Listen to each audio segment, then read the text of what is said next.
Good evening. My name is Hilary Black, and I'm the founder of the first medical organization in the country, the BC Compassion Club Society, and it was founded 22 years ago. I'm currently the Director of Patient Education and Advocacy for Canopy Growth, and I have spent pretty much every day of my life since I was 18 working to break down barriers for patients to access cannabis and working to free cannabis from the chains that bind her. And as we stand on the precipice of this monumental moment in history, I believe that we need to understand where we have come from in order to see really clearly where we're going. Cannabis has been prohibited in Canada for 95 years, 5 months, and 24 days. And tomorrow, that all changes. And this reform movement, part of what gave it so much power, it was accelerated in the late 90s by patients and by patients' needs. Back then in Vancouver, where I'm from, there was an epidemic of HIV transmission rates. Literally, it was a health crisis. And back then, the side effects of the medications for HIV were as likely to kill you as the disease was. There was a flood of patients seeking medical cannabis and seeking information about it. I started delivering cannabis to patients when I was 19 with a bicycle, and me and my mountain equipment, backpack, and my Motorola pager were desperately trying to curb an avalanche of unnecessary suffering and even death.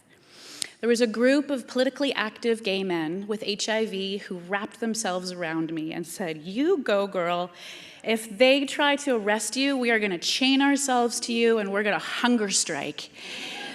And with that boost of courage, the Compassion Club was born.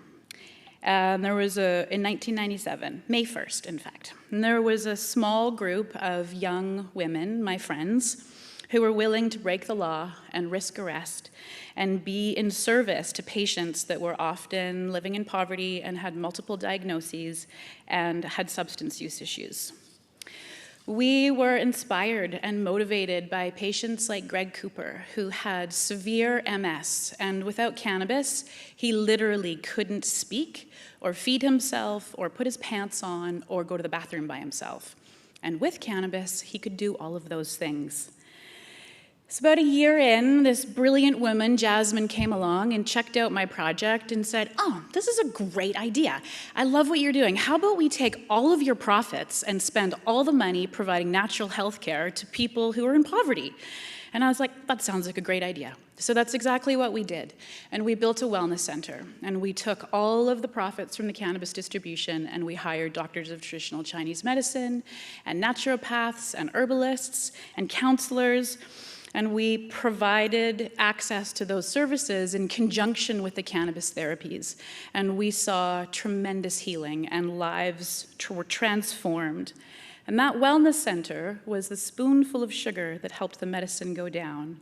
Cannabis became a gateway herb into health and healing. The wellness center and our commitment to patients earned us support of physicians, of the police, of the city, the press, even David Suzuki. The courts and the Senate, thank you to Senator Pierre-Claude Nolan, may he rest in peace. He would be so proud to see this day and deserves a tremendous amount of credit. And that was the beginning of the acceptance of cannabis as a legitimate medicine.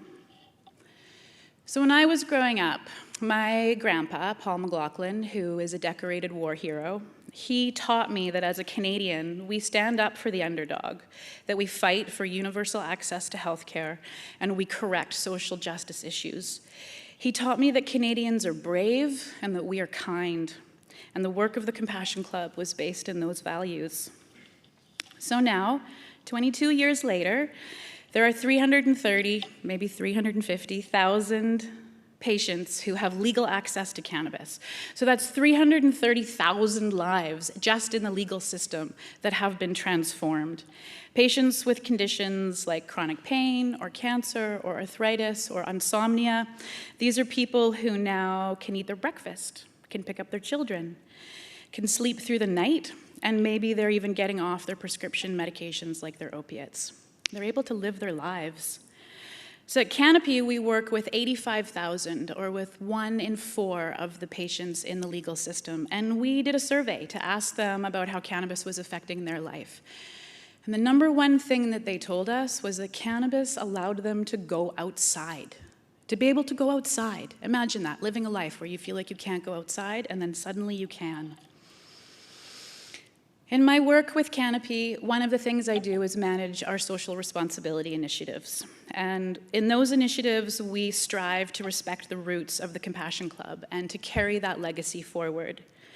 22 years ago, it was an HIV epidemic that this country was facing. And today, Canada's health crisis is an opioid overdose epidemic. And the Canopy initiative that I am the most proud of was born out of this crisis. Last year, my best friend's daughter, Gemma LaRue Higgins, she died of a fentanyl overdose at the age of 18.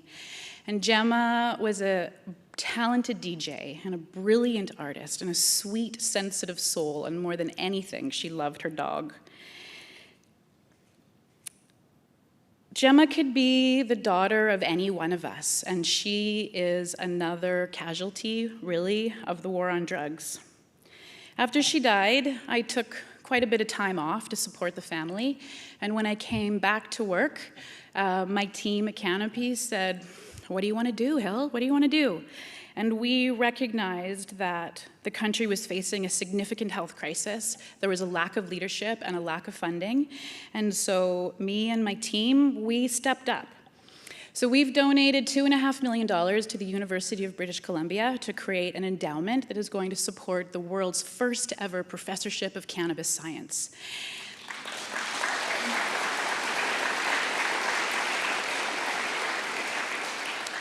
And that professorship is going to be focused on studying the role of cannabis as a part of the solution to the opiate epidemic. Then the BC government decided that they were going to put in $500,000 because they recognize that cannabis has tremendous potential as a part of that solution. I have faith that the cannabis industry is going to continue to honor its roots and be the most generous and compassionate and conscious industry in the world, that together we will be the spoonful of sugar that dissolves stigma and dissolves prohibition worldwide. So everybody keeps asking me, what's the country going to look like after legalization? And really, I don't think it's going to be that different, except we won't be jailing peaceful people, and we won't be ruining careers or tearing families apart, and there will be increased access to a product that can really help patients and improves people's lives. We're going to be able to have more open and pragmatic conversations with youth. We're going to be able to manage the risks around cannabis way better. But the work in Canada isn't done. Patients need the unjust tax removed and insurance coverage. There are other taxation issues that need to be addressed. The legislation is also unnecessarily restrictive. This is kind of legalization 1.0. But what I get excited about right now, and where I feel a tremendous amount of responsibility, is the global impact of repealing prohibition. The prohibition of cannabis, this is a war on drugs. And this is a war on people and a war on families. And tomorrow is not just the beginning of a new legal industry. Tomorrow is the beginning of the end of that war.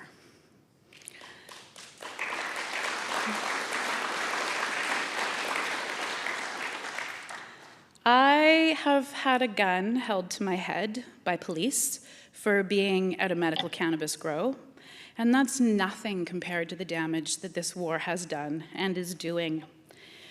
Crystal Manuz is a First Nation woman and a mother of 2, and she's serving 15 years in a Texas prison for drawing a map on a napkin that somebody else used to smuggle cannabis. She had no idea what they were going to use that map for. And her babies are growing up without her because of her conspiracy charges.